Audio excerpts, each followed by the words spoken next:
Hello everybody, good morning and welcome to the United Stand. We try again. Hello and welcome anyway, if it is your first time.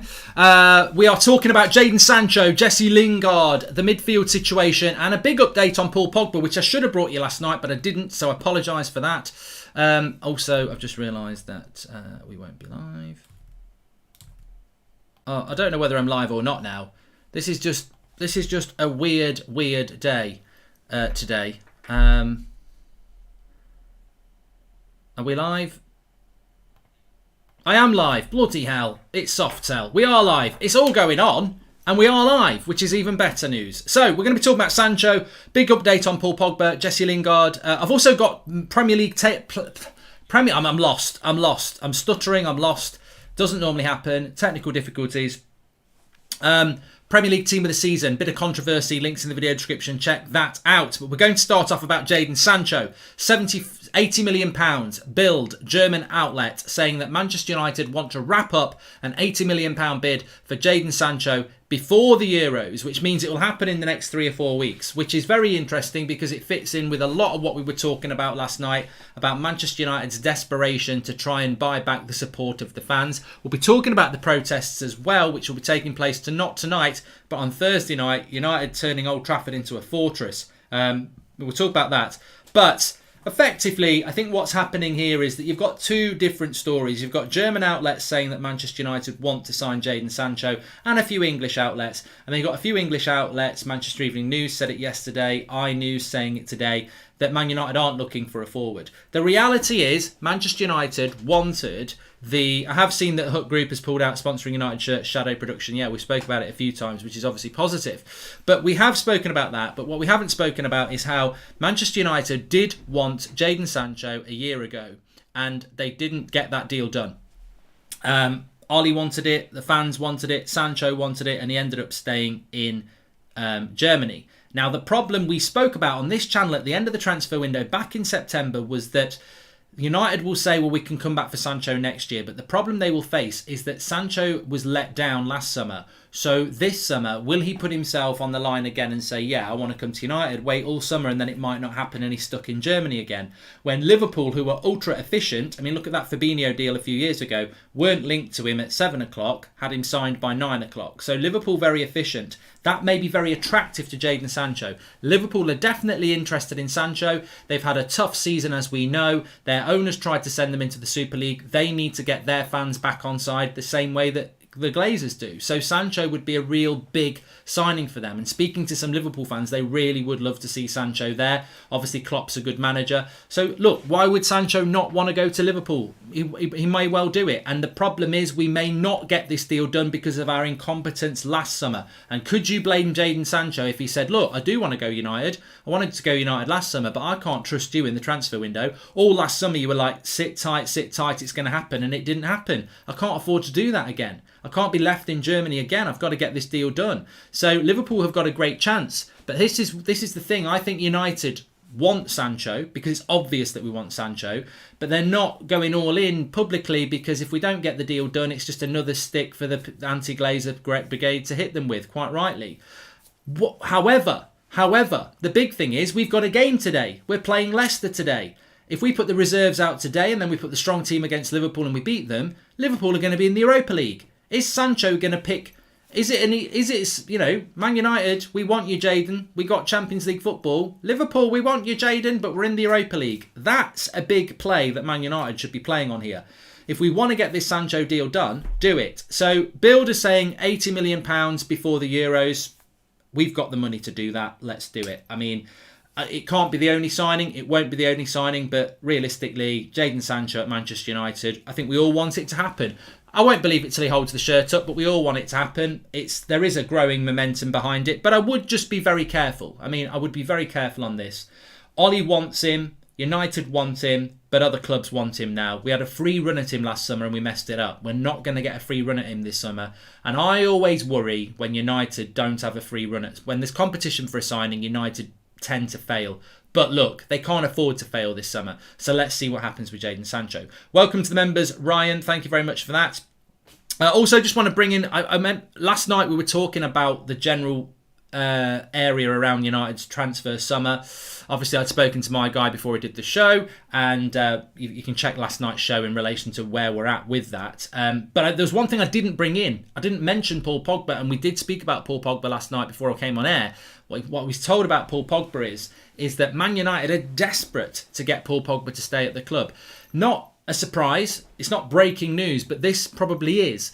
The reason they are desperate to keep Paul Pogba is obviously because he's a big player and he's very important to the team. But they also feel now that if they can keep Pogba, it will turn the tide. If they really feel that Paul Pogba is probably bigger than signing Sancho or Varane or Haaland. If they can get Paul Pogba to sign a 3 or 4 year contract at Manchester United, they think they'll turn the fans. The Paul Pogba thing is massive to the Glazers. If they get Pogba to stay, they think that will be the big thing that breaks the back of the Glazer out movement, because they believe that the way to get fans back on side is to buy players and to show ambition, which in some ways it's there might be some truth in that, but that's down to individuals. As I said, if you buy a Man United shirt this summer, you're basically Glazers in. That's the choice that you're making, isn't it? Because you're funding them. You can't talk about what somebody just said there about the Hut Group pulling out of sponsoring Man United things and United fans celebrating it and protests. You can't be all that and then go and buy a United shirt this summer. Like, if you're buying that, you're backing the Glazers, aren't you? So that's for you. That's your personal choice. But what I was told last night is that Paul Pogba, United will move heaven and earth to make sure that Paul Pogba stays at the club, and they will pay him big money and they will put little clauses in the contract if he wants it, because it's about getting the fans back on side now. They're willing to spend money in this summer to try and get the fans back on side, because sponsors are getting itchy feet and things are not good. So United know that they can spin as many balls as they want, but ultimately fans will be... The only weakness they think fans have got and you have got is that if they buy lots of players and get people to stay, that you'll start buying the shirts again and you'll be happy and you'll forget. And that's their angle. And it's an obvious angle. I don't blame them for that. But look, Paul Pogba, that's the one they're trying to do, because they think that Paul Pogba will get you back behind the club and the Glazers. Well, not behind the Glazers. That's not fair to say that. No, I don't think anyone's going to be behind the Glazers. But they think they can put the fire out of the Glazer out movement by getting Paul Pogba to stay. That's the significant deal they want. Now, whether Pogba's going to stay or not, he ain't going to make his mind up until the summer anyway. But I forgot to bring you that last night. Sancho we've spoken about. Pogba we've spoken about. I want to talk about Lingard. But, Cavani. Give it to Eddie Cavani. Actually, I've added a little bit. We've added a little bit more to this. If you know the ABBA song, there's not a goal out there, safe from Matador hair. Diddlin, diddlin, diddlin, diddlin, diddlin, diddlin, diddlin, diddlin. Give it to Eddie Cavani. Pass him the ball and let him score all the goals. There's not a goal out there, safe from Matador hair. Diddlin, diddlin, diddlin, diddlin, diddlin, diddlin, diddlin, diddlin. Give it to Eddie Cavani. Pass him the ball and let him score all the goals. Well, he will be here next year. We obviously know that Cavani will be here next year. But interesting reports coming out this morning that Cavani... I mean, there's a little bit about pay. I'm not really interested in that. But what basically said that one of the big reasons that he's staying at United is getting to play in front of the fans, leadership role, but also assurances over his playing time. And that means that United won't be buying a striker in the summer. Still, we're waking up this morning to talk of Harry Kane and Erling Haaland. Forget about it. It's not going to happen. Cavani is the striker. You're not going to buy Harry Kane and put Cavani on the bench. He's committed himself to this club for another year. He was very interested in going back home for personal reasons. He's staying for another year. He's been assured that he is the number 9. So let's see what happens. Just a little bit update on him there. Now, quickly, we have got more transfer stuff to talk about, specifically about a centre-back and a centre defensive midfielder. But I just want to say as well, Jaden Sancho, very, very big game tonight and Thursday. If Liverpool want Sancho, which seems to be the case, and United want Sancho, which we know they do, that is a very hard battle for United to win. If you look at United's last 10 years in the transfer market, let's be honest. If it's Liverpool against Man United for Jaden Sancho and they've both got the money, he's going to Liverpool, isn't he? Let's be blunt. Let's be blunt. He's going to go to Liverpool because that's what the betting person would say. However, tonight Leicester, Thursday on against Liverpool, lose to Leicester, beat Liverpool, they ain't getting top four. Therefore, Sancho, if he goes to Liverpool, he's playing Europa League football. Just something to think about. I'm not saying we're going to purposely lose to Leicester. What I'm saying is put your strongest team out against Liverpool and put your reserves out tonight. What do the Glazers need to do for you to change your mind and be Glazers in? Says AJ Flores. What a cracking question that is. Thank you very much for asking me that.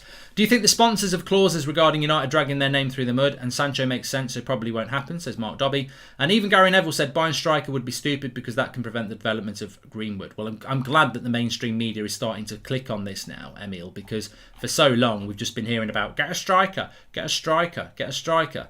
And Dasbo says, hi Mark, as much as I would love Sancho to come, I think Declan Rice and Varane are more important signings right now. I agree with you, Dasbo, but I would like all three. I think we need to buy all three. So yeah, I think that with regards to what the Glazers would need to do to make me on side, and I'll just bring in about the protest before we talk about Lingard. I just want to say that there's nothing they can do. There's nothing they can do. Puts my hands in his pockets and goes all defensive.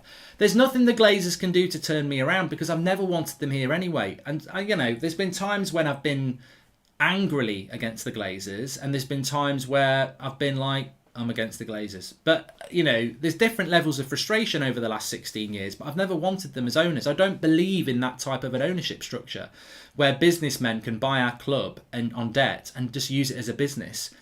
I don't want that ownership. So there's nothing they can do. They can buy Ronaldo, they can buy Messi, they can buy Sancho, they can buy Neymar, they can buy Varane, they can buy Ndidi and Rice, and I still won't trust that ownership because, as I said, I'm sure the Glazers are capable of delivering one or two good transfer windows to win the fans back. But ultimately, long term, we know 16 years is a lot of evidence.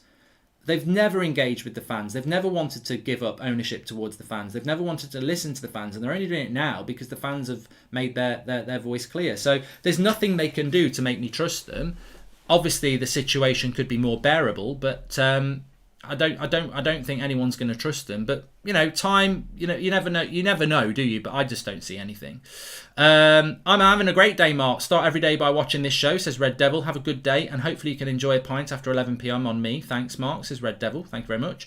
Hi, Mark. What do you think will happen with Van der Beek? Do you think he will have a bigger role next season? Feeling like him getting would be a big mistake, says Anne. I've got no idea what's going to happen with Van der Beek. To be honest with you, I think he's played so little football recently that it's hard to say, isn't it? So we will see what happens with that because I don't know. But what I do want to talk about is the protest because there is a story from ESPN today, and this just shows you the enormity of what's going on because obviously we know about the sponsors pulling out, but you've now got a situation where ESPN are saying that Manchester United are planning on using different routes to the match, decoy buses. They've built this fortress around Old Trafford, which actually somebody has said, have Manchester United got planning permission to stick up the barriers that they've put there because they're quite tall? I mean, I don't know what the restrictions and rules are on that, but it's interesting in that sense, isn't it? But look, they will be the fact that they're talking about using decoy buses, and this is coming from Rob Dawson in the ESPN. That they're looking to use decoy buses to try and put off fans who are trying to stop the game from going ahead. Look, there's a protest on Thursday at 6 o'clock. If you're going up there, if you're going to be there, these protests are very, very important. But look, have no doubts, Man United are taking notice. I mean, you just need to see those pictures of Old Trafford. You just need to hear what's going on. They know full well that they can't just drive from the Lowry to Old Trafford on Sunday. And with it being Liverpool as well, there's a health and safety risk for Liverpool. Liverpool have got to get to Old Trafford as well. There's no love lost between Liverpool and Manchester United when it comes to rivalry. So there'll be a massive, massive amount of planning going in from the police and Manchester United to get this game on at Old Trafford on Saturday. I mean, I'm only surprised. Sorry, on Thursday night. I'm only surprised this game hasn't been moved to Anfield or somewhere. Which would be a white flag of defeat. It would be surrender.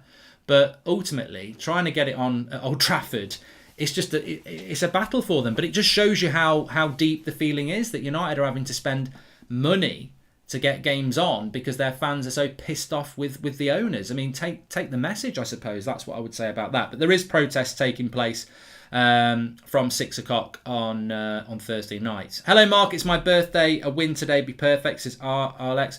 Well, look, we are playing at home tonight, and a few people have said why there are no protests tonight. I'm not aware of any official protests or unofficial protests or organised protests tonight. I think the reality is the protests are taken before are going ahead of on the Liverpool game on Thursday for many reasons, because tonight's a 6 o'clock kickoff, which is early. Also, Liverpool was the game that got the biggest protest last time. It's the biggest game in the calendar for Manchester United, so I think that's the reason for it, really. So yeah, please smash a like on the video, bottom right hand corner to do that.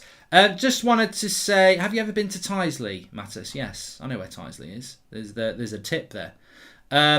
I think the Liverpool game should have been postponed to Friday because Liverpool have a Sunday game, so that would work. But then Liverpool had moaned about having to play 2 games in 2 days as well. It's United who are having to suffer here. I feel that with the title talk about CDMs and by only hearing of Declan Rice, I think he will be the first signing for the summer. What do you think, says Ernesto?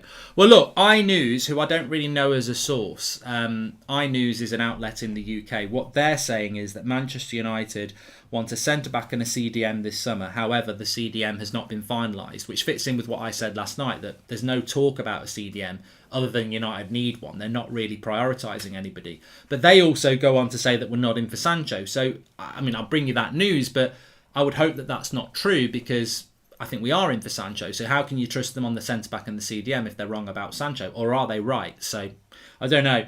But interestingly, coming out from West Ham about Jesse Lingard is that the financial restrictions that COVID has caused for West Ham mean that they will not be able to afford Jesse Lingard's wages.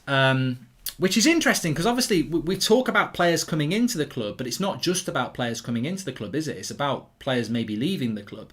Jesse Lingard's had a fantastic season at Manchester United, at West Ham United, but will West Ham be able to afford him? And then you go, like Dia says, well, look, hold on a minute. What's Declan Rice on? What sort of deal could we do with West Ham for Jesse Lingard for Declan Rice? But I don't actually think that we're going to do a swap deal for Declan Rice and Jesse Lingard in any way, shape or form. I don't think Lingard would want that. I think the reason Lingard likes it at West Ham is because Declan Rice is there, amongst other players, but because Declan Rice is there and West Ham are a team at the moment that fancy their chances against a lot of teams.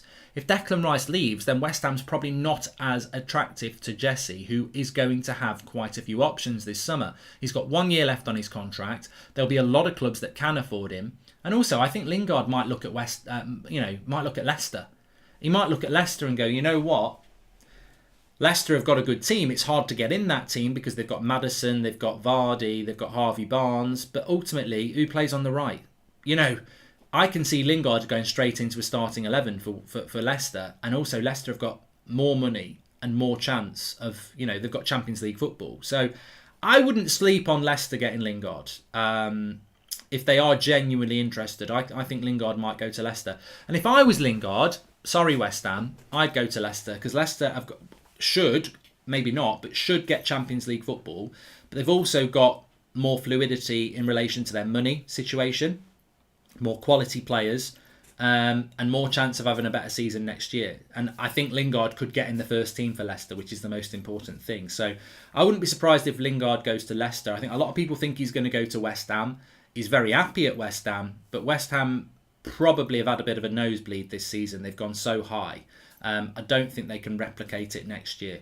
And also, if Declan Rice was to leave, then West Ham will not be strong next season. Sorry, I'm yawning a lot today. I was up late last night trying to play bloody Grand Theft Auto and it bloody broke. Everton would suit Lingard as well, says Ryan Ladd. Yeah. I think if you're Jesse Lingard, you go to the best place you can go. And with all due respect to West Ham, if I had the choice between West Ham, Everton and Leicester, I'd go Everton or Leicester. I'd love to play for Everton because of Ancelotti, but also they've got money as well. Do you see Garner playing for us next season, says Andy? Very, very quickly. I spoke about this yesterday. I need to move on very quickly, Andy. But no, I don't want to see Garner at Manchester United next season because he won't get hardly any game time. I want to see him playing 30 games next season. I don't want to see a Brandon Williams situation where a good young player is just not getting game time. Ryan says, love watching the content, Mark. Keep up the great work. Thank you very much, Ryan. And Dari says, Mark, I think you know a bit more where Varane might be going than you're letting on. You nearly let something slip last night. Guess I can't stay, says Dari. Look, I did nearly let something slip last night, and I don't want to let things slip when it's coming from somebody else who's quite close to Chelsea. I basically more or less let it out. There's a big feeling that Varane will go to Chelsea. That's the feeling. And you can say that feeling's something else if you want to. But United do want Varane. They do like Varane. But I think what the sad thing is, it's a little bit similar to what we were talking about Sancho a few minutes ago. If it's Liverpool against Man United for Sancho, the expectation is Liverpool will win. If it's Chelsea against United for Varane, the expectation is that Chelsea will win. And the only reason for that is because Man United are crap at transfers. And we I hate saying it myself. I'm a Manchester United fan. But we're not very good when it comes to transfers. And ultimately, that is the fear. I think United, look, Varane and Rice could go to Chelsea. Sancho could go to Liverpool. That's 3 players that will make us better. And we're going to have to go for, second or third or fourth or fifth options if we don't get those deals done. What about Telles, says Ryan. I think Telles will be absolutely fine. I think he will stay at Manchester United. Let me just bring you an update on Jack Grealish, actually. I've sort of buried it towards the middle of the show on purpose, really. XTF says he thinks Chelsea will get Koundé. Well, Koundé is available, and Koundé is somebody that Manchester United could go for as well. I'd like Koundé at United. I'd prefer Varane, but I would like Koundé at Manchester United. Also, Pau Torres is an option. But, you go Varane, Koundé, Varane's better. You go Varane, Torres, Varane's much better. And that's the thing. You always want to try and get the best players that you can get. But interestingly, Jonathan Barnett, I think his name is, he doesn't play for anybody. He's too old. He's the agent he's a super agent. He's a bit like the English Mino Raiola. He's the agent of Jack Grealish. Now, I don't know where he was speaking, but I saw it on the United Journal Twitter account today, a little clip of it. He's been talking about Jack Grealish's future. Now, this would be a very significant update if it was good for us, because what he's basically saying is that many clubs are interested in Jack Grealish at the moment, but United would certainly not be at the top of that list. And basically, he's open to the fact that Grealish could leave Villa this summer.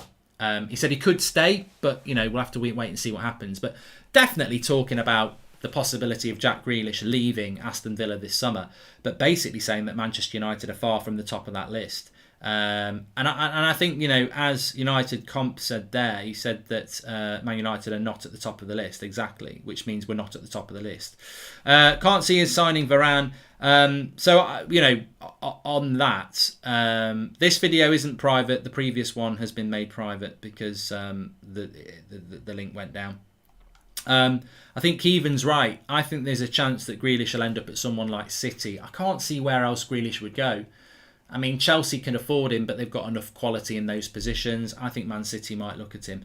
If everyone's protesting flies a drone into the stadium, the game will get called off again, says Lee Marsden. Well, I would not condone flying drones into Old Trafford, because having flown a drone before, if you crash that onto a pitch that's got people on it, then, does anybody want that on their conscience? So, no, I wouldn't think about flying drones over Old Trafford, and I'd advise people not to do that sort of thing.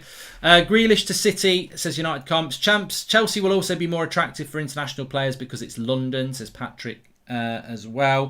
We spoke about the protest, spoke about Cavani, Pogba, Sancho, bid. Okay. Who the hell are we signing, says Brian Caleb? Well, maybe check the video from last night, because I think that gives a really good insight into that as well. Also, please do check out, I've dropped it in the video description, my Premier League team of the season. It's not team of the season so far, because basically nobody's going to score 100 goals in the next 2 games and take, we know who the best players of the Premier League are. Check my video out, the link's in the video description. United Journal tweet. Let's have a quick look at that then, just while we're live. Always good to have a little look while you're live.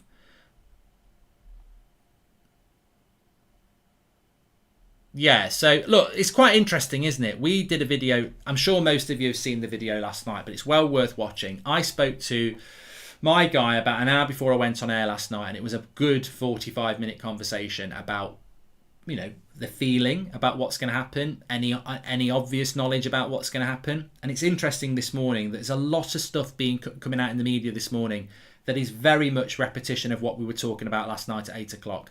And this is that Manchester United will now look to strengthen other positions instead of after Cavani extended his stay at the club. United want to invest in areas such as centre-back and centre midfield. That's coming from Sky. And Sky are also saying that Harry Kane wants to leave Tottenham, but the club is confident of pricing him out of a move and are adamant that he will not sell Kane to a Premier League club this summer.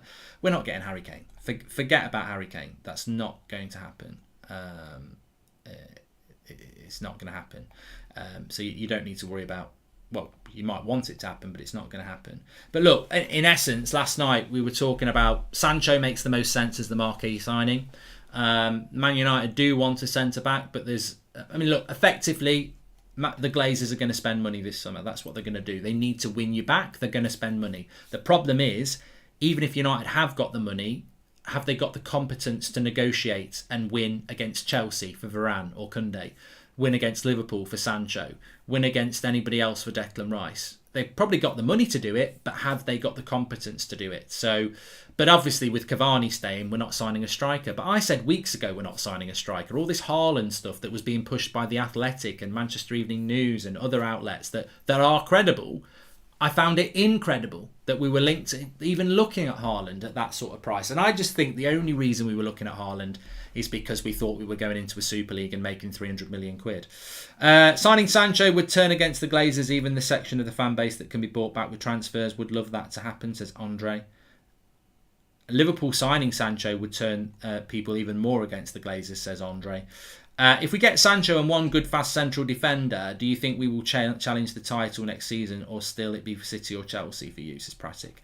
If we get Sancho and one good fast central defender, do you think we will challenge for the title? No, because you've still got McFred in the midfield. No, I was reading if you'd said about a CDM. We're not winning the title next year with McTominay and Fred. Whatever you think about them, I think Southampton's midfield is better than them. So do you think Southampton's midfield could win us the title? We can't win the title with that midfield. And also, to be fair, one centre-back and Sancho, we won't win the title. Because, you know, even if the midfield became competent, imagine that McTominay and Fred suddenly became Kovacic and Kante. Like, we're still not going to win the league. Because I think, whereas, you know, at the start of Ollie's journey, there was talk of we're 3 years away from winning the title. And people fell for it, and I fell for it. We weren't 3 years away from the title. What that is the Glazers want 3 years. And then they'll say, oh, it didn't work, we need another 3 years. The clubs that talk about 3-year plans, basically, they're not talking about 3-year plans. They're talking about, you know, selling the future. Because if you sell the future, the present never happens. So the reality is, I don't think that we're going to win the title next season, because I think that 3 years ago, we probably needed 3 or 4 players to win the title. Now, as I've said quite a few times, in my opinion, football's moved on. It's not just about having a good 11. You need a good 16. Look at Man City's bench. Look at Chelsea's bench. The reason Man City have won the league this year, when everyone else is playing 3 games a week, is because they've got 2 teams. Like, it was so obvious. I wish I hadn't predicted Liverpool would win the league, because it was so obvious that City were going to win the league. Really short season, 4 tournaments, 3 games a week. Who's going to win the league? The team that's got the best squad. And Man City have got the best squad. So I think that what we know now is that you can't win the league with 11 great players. You need 15 or 16. And even if United bought Sancho, Rice and Varane, have we got a really, really, really good bench? I'd argue that we don't, not to the extent. I mean, Man City have got people like Sterling and Laporte and Fernandinho and Kyle Walker on the bench. Chelsea have got people like Havertz and Ziyech and Hudson-Odoi and Reece James and, you know, Jorginho and Gilmour and you know, Alonso on the bench. They've got real quality, and you need to. Man United need to build that now, because I think football has actually changed in the last 18 months. So I wouldn't expect we can win the league next year. But if we bought, look, I'm not talking about the Glazers here. I'm Glazers out, and that's not going to change.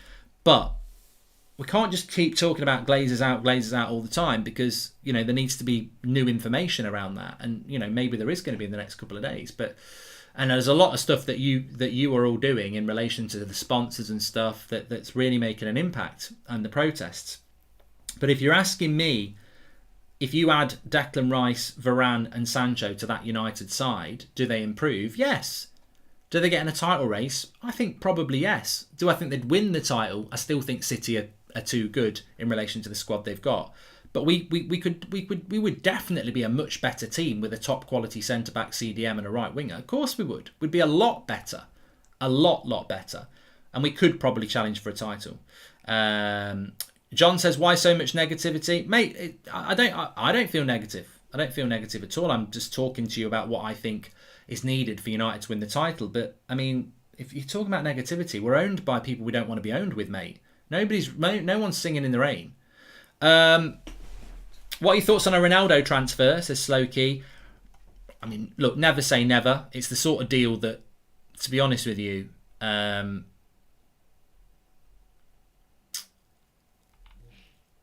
relation to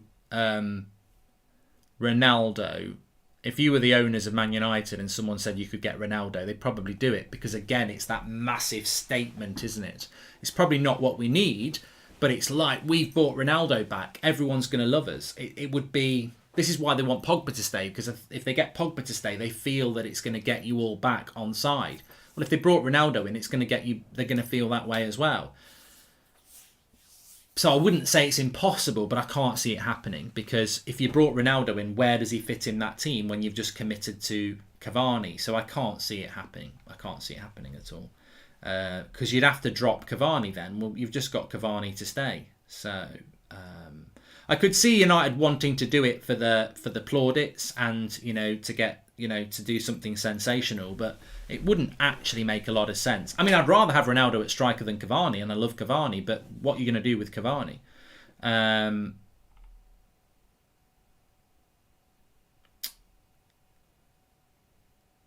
Mick says it's going to be painfully obvious how we lack depth defensively over the next couple of games with no Harry Maguire. Well, yeah, look, you know what? In a footballing sense, we know Harry Maguire's not going to play tonight, and he's very unlikely to play against Liverpool. It would be ridiculous that he does. So we're going to see what we're like. I want De Gea to go to Roma under Mourinho. I'm certain he will become world-class form again and be the best goalkeeper in the world. He's been good this season, says Johnny Wilson. In my opinion, Ronaldo is in decline now, says Manan. And what options do we have for CDM in the market, says CA.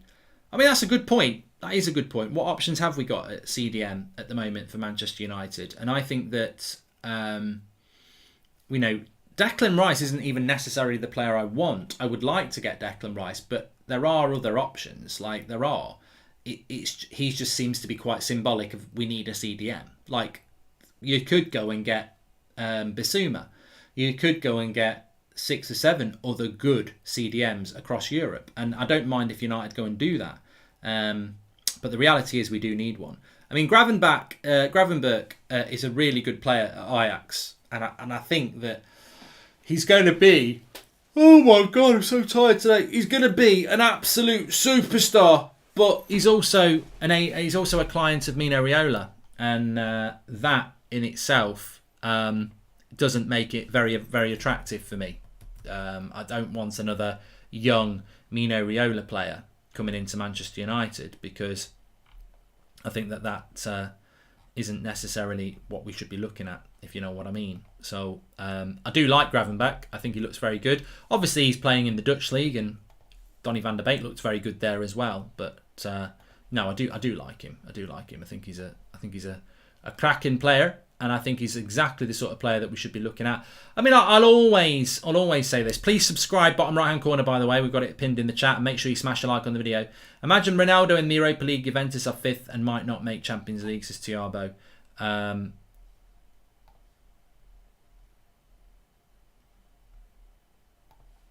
God. There's something massively wrong. with my computer today. Does Donny have a chance next season, Mark? Yeah, we didn't finish on Donny, did we? I think in relation to Donny van der Beek, I mean, surely he'll start tonight. I just think the problem with Van der Beek is the same problem that Telles has got. It's the same problem that Brandon Williams has got. They're almost being judged now because they don't play enough. They come into the game, they look rusty, and everyone's like they're not good enough, but they're not playing enough.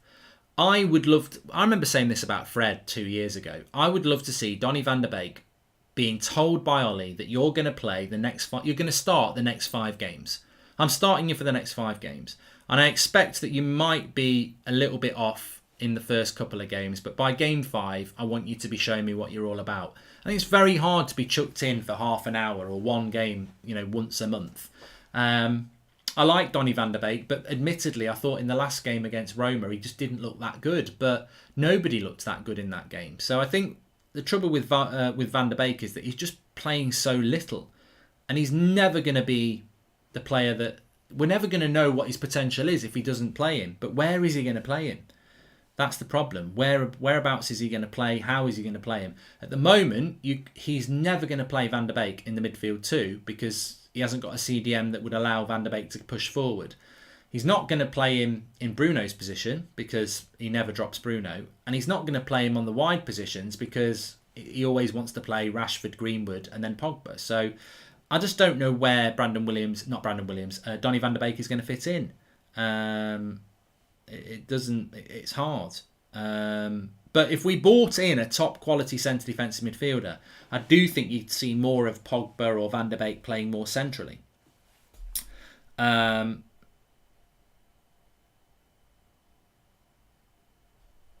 needs to play more with first teamers. He ends up playing in the B team, says Vandy Candy. And Van der Beek needs a CDM, says Totally Warhammered. If we sign a CDM, do you still play Pogba at the left and one of McTominay, Fred or Donny as a CM, or do you play Pogba centrally with the CDM, says Riv. I think if we bought a top quality CDM, you could play Pogba centrally and give him more freedom. I think at the moment we're playing him where he is because he's got more freedom, and if you play him in the midfield too, he has to defend too much.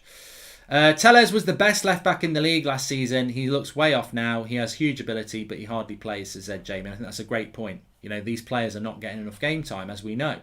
So, I mean, look, it's up to Ollie if he picks them. We're doing really, really well without picking them. But if people are asking me, does Telles have a future at United? Does Van der Beek have a future at United? Well, not if they're not going to play. And when are they going to play? How is it going to be any different for Telles next season? Luke Shaw, unless he gets injured, will be the left back. So chances are Sancho, Kane and Varane next season. I would like Ndidi Kante if possible. Shout out to Ravi, Jonathan and Khaled in South Africa. What are you talking about, Mazanzi? What are you talking about? Harry Kane, I don't know what you're on about. Anyway, make sure you check out my Premier League team of the season. I've dropped the link in the video description. I think you'll enjoy watching it. Give it a watch and give us your thoughts on that. On That's Football. Make sure you subscribe to this channel. Smash a like on the video. And remember, it's a 6 o'clock kickoff tonight. So we're literally going to be live again at 4:30 this afternoon for a 6 o'clock kickoff. So watch along a little bit later. Thanks everyone for watching. And please do check out the Premier League Team of the Season video I've done. I think you'll enjoy it. Links in the video description. I'll speak to you all soon. Thanks for watching.